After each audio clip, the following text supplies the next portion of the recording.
दोस्तों, मूवीज को देखते वक्त आपने बैकग्राउंड में सुनाई देने वाली आवाजों को कभी नोटिस किया है या आप मूवी देखने में इस कदर मगन होते हैं कि उन आवाजों को नजरअंदाज कर देते हैं, चाहे वो किरदारों के चलने की आवाजें हों या मुक्का मारने की, सीढ़ियों से गिरने की आवाज हो या फायरिंग की, दरवाजा खुलने की आवाज हो या बंद होने की, परिंदों के चिहचहाने की आवाज हो या उड़ने की। ऐसी आवाजें आपको फिल्मों में बहुत बार सुनाई दी होंगी। अब सवाल ये है कि ऐसी आवाजें आती कहां से हैं? हॉलीवुड हो या बॉलीवुड, फिल्म में सुनाई देने वाली हर आवाज शूटिंग के दौरान रिकॉर्ड नहीं की जाती है। इन सब आवाजों को बाद में अलग से रिकॉर्ड किया जाता है। अब आप सोच रहे होंगे कि इन आवाजों को अलग से क्यों बनाया जाता है। वो इसलिए कि फिल्म की शूटिंग के दौरान कुछ आवाजों को माइक की मदद से कैप्चर करना कभी मुश्किल तो कभी नामुमकिन होता है। अब गोलियों की आवाजों को ही ले लें। शूटिंग के दौरान असल वाली गोलियां तो इस्तेमाल नहीं की जा सकती हैं, क्योंकि इसमें बहुत सी जानों के जाय होने का खतरा है और नकली गन से फायरिंग की आवाज आना तो नामुमकिन सी बात है। तो फिर ये फिल्मों के एक्शन सीन में गोलियों के बरसने, हड्डियों के टूटने, दरवाजे के चटकने की आवाजें बिल्कुल ऐसे ही क्यों सुनाई देती हैं जैसे कि हकीकी जिंदगी में ये आवाजें होती हैं। बहुत सी आवाजें आजकल डिजिटली भी अवेलेबल हैं, मगर आवाजों को हकीकत का रूप देने के लिए इन्हें खुद से स्टूडियो में बनाकर रिकॉर्ड किया जाता है। खुद से बनाई जाने वाली इन आवाजों को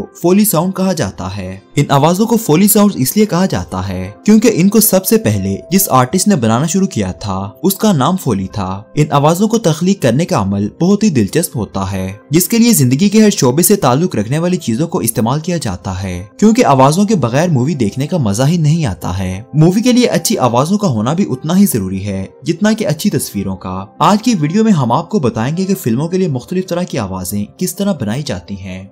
सबसे पहले शुरू करते हैं एनिमेटेड मूवीज में सुनी जाने वाली जानवरों की आवाजों से, क्योंकि ये आवाजें नाजरीन को मूवी में गर्क करने के लिए अहम किरदार अदा करती हैं। आवाजों को बनाने से पहले आर्टिस्ट ये देखते हैं कि मूवी में जो जानवर दिखाया जा रहा है उसका वजन और उसकी हाइट कितनी है। फिर उसके मुताबिक इस जानवर की आवाज तख्लीक की जाती है। अगर जानवर का वजन बहुत ज्यादा हो तो उसके कदमों की आहट भी भारी होगी। जानवर के कदमों की भारी भरकम आवाज के लिए दरख्त के एक मोटे तने को लेदर में लपेट कर जमीन पर मारा जाता है। अगर ये भारी भरकम जानवर घास पर चल रहा हो तो उसी दरख्त के तने को घास के ऊपर चलाया जाता है, और अगर यही जानवर नाहमवार सतह पर चल रहा हो तो उसी दरख्त के तने को छोटे छोटे कंकरों पर चलाया जाता है, ताकि आवाज का तासुर हकीकत पसंदाना हो। एनिमेटेड मूवीज में आपने परिंदों को तो बहुत बार उड़ते हुए देखा होगा। इन परिंदों के परों की फड़फड़ाहट के लिए नकली परों को एक साथ रिदम में झाड़ा जाता है। इस तरह परिंदों के उड़ने की आवाज बिल्कुल वैसे ही आती है जैसे असल में परिंदों के परों की फड़फड़ाने की आती है। जंगली परिंदों या बहुत तेज रफ्तारी से उड़ने वाले परिंदों की परों की आवाज के लिए मोटे लेदर के ग्लव्स को ऐसे झाड़ा जाता है जैसे हम अपने ग्लव्स पर लगी मट्टी को झाड़ते हैं। बचपन के किसी हिस्से में आपके पास भी एक छोटा सा बैटरी वाला पंखा रहा होगा जिसके पर प्लास्टिक के होते थे। मक्खियों की हल्की हल्की मनमनाहट के लिए इसी प्लास्टिक के पर वाले पंखे को इस्तेमाल किया जाता है, और इस आवाज को हकीकत का आंसर देने के लिए वक्तन फवक्तन पंखे के परों को उंगली से टच किया जाता है ताकि मनमनाहट की आवाज फेक ना लगे। मैदानों में घोड़ों की भागने की आवाजों के लिए प्लास्टिक के कोकोनट शेल का इस्तेमाल किया जाता है। अगर फिल्म में घोड़ा घास पर दौड़ रहा हो तो उस आवाज के लिए पत्थर को घास के ऊपर मारा जाता है। मूवी में दिखाए गए सीन के मुताबिक आवाज को तेज या हल्का किया जाता है। अब आप सोच रहे होंगे कि घोड़े की आवाज तो हम अपने मुंह से वैसे भी निकाल सकते हैं, तो इसके लिए इतनी मेहनत करने की क्या जरूरत है। आपको बताते चले कि मुंह से निकाली गई घोड़े की आवाज में हकीकत का आंसर कम होता है, और जब आवाज ही फेक लगेगी तो देखने वाले तमाशाई मूवी में गुम कैसे होंगे। मूवी में जब कुत्ता भागता है तो उसके गले में पड़ी बेल्ट के रिंग हिलते हैं जिससे आवाज पैदा होती है। अगर कुत्ते के गले में डाली जाने वाली बेल्ट भारी भरकम है तो उसकी आवाज के लिए भारी चेन्स को हिलाया जाता है। मूवी में दिखाया जाने वाला कुत्ता अगर एक छोटा पपी है तो भागते वक्त उसके गले में पड़ी बेल्ट की आवाज के लिए चाबी को रबड़ के बैंड के साथ मिलाकर हरकत दी जाती है, क्योंकि कुत्ते के बच्चे के गले में डाली जाने वाली बेल्ट काफी छोटी होती है और इसकी आवाज बहुत हल्की होती है। अगर सीन की रिक्वायरमेंट में कुत्ते के कदमों की आवाज शामिल है तो इसके लिए ग्लव्स पर पेपर क्लिप लगाकर उसे जमीन पर बजाया जाता है। जानवरों की बात हो रही हो तो उनके खाना खाने की बात ना हो, ऐसा कैसे हो सकता है? जानवरों के खाना खाने की आवाज को पैदा करने के लिए पहले ये देखा जाता है कि मूवी में वो एनिमेटेड कैरेक्टर खुश्क ग़िज़ा खा रहा है या गीली। अगर तो वो गीली खुराक खा रहा है तो उसके लिए बैलून को अच्छे से पानी में गीला करके मुंह में डालकर चबाया जाता है। खुश्क ग़िज़ा यानी घास फूस के लिए पत्तों को मुंह में डालकर मुंह खोलकर चबाया जाता है, और चबाते वक्त मुंह के गिर्द आर्टिस्ट अपने दोनों हाथ रखता है ताकि आवाज बिल्कुल वैसे ही आए जैसे असल में जानवर के खाने की आती है। मूवी में अगर जानवर किसी चीज को अपने दांतों से रगड़ रहा है तो इस रगड़ने की आवाज के लिए बहुत से कीलों को एक साथ मैट पर रगड़ा जाता है। एनिमेटेड एनिमल कैरेक्टर की बॉडी मूवमेंट की आवाज के लिए किसी फर वाले मफलर, जर्सी या कोट को मैट पर रगड़ा जाता है, क्योंकि जानवरों की खाल एक फर की तरह नरम और मुलायम होती है। अब बात करते हैं कुछ फाइट सीन्स की। आवाज के बगैर लड़ाई झगड़े वाले सीन अपनी कशिश खो देते हैं, इसलिए असल में लड़ाई का इफेक्ट देने के लिए जरूरी होता है कि बैकग्राउंड में ऐसी आवाजें पैदा की जाएं जो लड़ाई को हकीकत का रंग दे सके।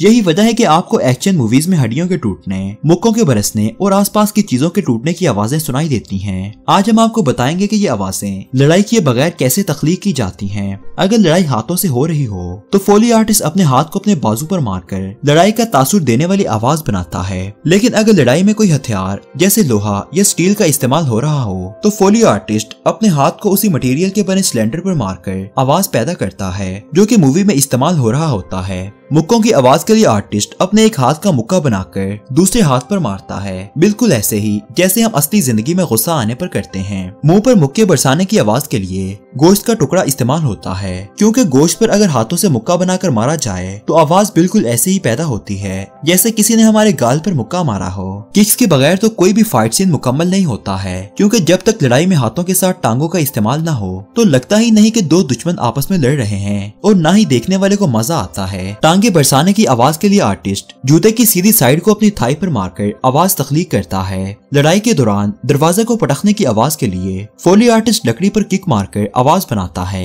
पिस्तौल के बगैर तो विलन कभी लड़ाई के लिए जाता ही नहीं है। लड़ाई के दौरान चलने वाली गोलियों की आवाज के लिए दरवाजे के लॉक को इस्तेमाल किया जाता है। तलवारों से लड़ी जाने वाली लड़ाई के लिए भी आवाजें फोली आर्टिस्ट बनाता है, जिसके लिए वो सीन की मुनासबत से भारी या हल्की तलवारों और छुरी चाकू का इस्तेमाल करता है। आपने मूवीज में देखा होगा कि तलवारों की लड़ाई से पहले एक्टर तलवार को हवा में खास एंगल से घुमाता है, जिससे तलवार की खास आवाज पैदा होती है। इस आवाज को बनाने के लिए आर्टिस्ट लकड़ी के फ्लेक्सिबल डंडों का इस्तेमाल करते हुए उसको झटका देता है। अब लड़ाई का सीन हो और कोई जख्मी ना हो, ऐसा भी कोई फाइट सीन होता है क्या? जख्मों और दूसरी चोटों के लिए आवाज बनाना थोड़ा मैसी काम होता है। हड्डियों के टूटने की आवाज के लिए क्लेरी यानी अजवैन के पौधे का इस्तेमाल किया जाता है। दुश्मन को पाँव की ठोकर से मारकर जख्मी करने की आवाज के लिए सेब को पाँव से कुचला जाता है। सर के फटने की आवाज के लिए तरबूज को जोर से जमीन पर पटका जाता है। लड़ाई के दौरान कपड़ों की फड़फड़ाहट की आवाज के लिए आर्टिस्ट जैकेट पर मुक्के और दूसरे मुख्तलिफ स्टाइल से हाथ मारकर आवाज बनाता है। जैसा कि हम आपको पहले ही बता चुके हैं कि मूवीज में आर्ट्स की बनाई गई आवाजों को हम अक्सर नजरअंदाज कर देते हैं, जिनमें से दरवाजा खोलने की आवाज, कदमों की आहट, पत्तों की सरसराहट और कपड़ों के उड़ने की आवाजें सरे फहरिस्त हैं। ये आवाजें हमारी तवज्जो अपनी तरफ मबजूल करवाने में अक्सर नाकाम हो जाती हैं, मगर मूवीज की एक किस्म ऐसी भी है जिसमें ज्यादा कमाल होता ही आवाजों का है, और उन आवाजों को हम चाहते हुए भी नजरअंदाज नहीं कर पाते हैं। दोस्तों, हम बात कर रहे हैं हॉरर मूवीज की, जिसमें सुनाई देने वाली खौफनाक आवाजें न सिर्फ हमारे अंदर तक सनसनी पैदा कर देती हैं, बल्कि कई रातों तक खौफ से हमारी नींदें उड़ाने की भी भरपूर सलाहियत रखती हैं। अगर हॉरर मूवीज में से उन आवाजों को ही निकाल दिया जाए तो मूवी सिर्फ मूवी रह जाएगी, उसमें हॉरर का अंसर मुकम्मल तौर पर खत्म हो जाएगा। अब हॉरर मूवीज की शूटिंग के लिए असल में तो कोई भूत होता ही नहीं है, तो फिर ये भूत जैसी आवाजें आखिर कैसे बनाई जाती हैं? ज़ॉम्बीज़ को मूवी में आपने बाइट करते हुए तो बहुत बार देखा होगा। इस दौरान सुनाई देने वाली आवाजों को बनाने के लिए टमाटर को आर्टिस्ट मुंह खोल कर खाता है। खोपड़ी के टूटने की आवाज के लिए कच्ची शिमला मिर्च को हाथ से तोड़ा जाता है, और आंतों को खींचकर बाहर निकालने की आवाज के लिए मुर्गी के कच्चे गोश्त को हाथ से कुचला जाता है। हड्डियों के टूटने की आवाज का तरीका तो हम आपको बता चुके हैं, अब आपको हड्डियां खाने की आवाज बनाने का तरीका बताते चलते हैं। साउंड एडिटर्स कुत्ते के आगे हड्डियां डाल देते हैं, और जब कुत्ता उन हड्डियों को खाता है तो उस आवाज को मूवी के लिए कैप्चर कर लिया जाता है। जब मूवी में भूत इंसान की खाल को पकड़कर खींचता है तो इस आवाज के लिए बेसबॉल में इस्तेमाल होने वाले ग्लव्स का इस्तेमाल किया जाता है। भूत के चलने की आवाज के लिए केकड़े की टांगों को मरोड़ा जाता है। एक्टर हॉरर मूवीज में भूत, आत्मा या ज़ॉम्बीज़ से छुपने के लिए नंगे पांव आस्की से चलते हैं, और उनके कदमों की हल्की आहट के लिए फोली आर्टिस्ट लकड़ी के फट्टों पर चलकर आवाज रिकॉर्ड करता है। चीर-फाड़ करने के बाद लाश को खाने की आवाज पैदा करने के लिए कद्दू का इस्तेमाल अमल में लाया जाता है। कद्दू के अंदर छुरी को मारकर घुमाया जाता है तो बिल्कुल ऐसी ही आवाज पैदा होती है जैसे हॉरर मूवीज में भूत किसी इंसान को अपनी खुराक बना रहा होता है।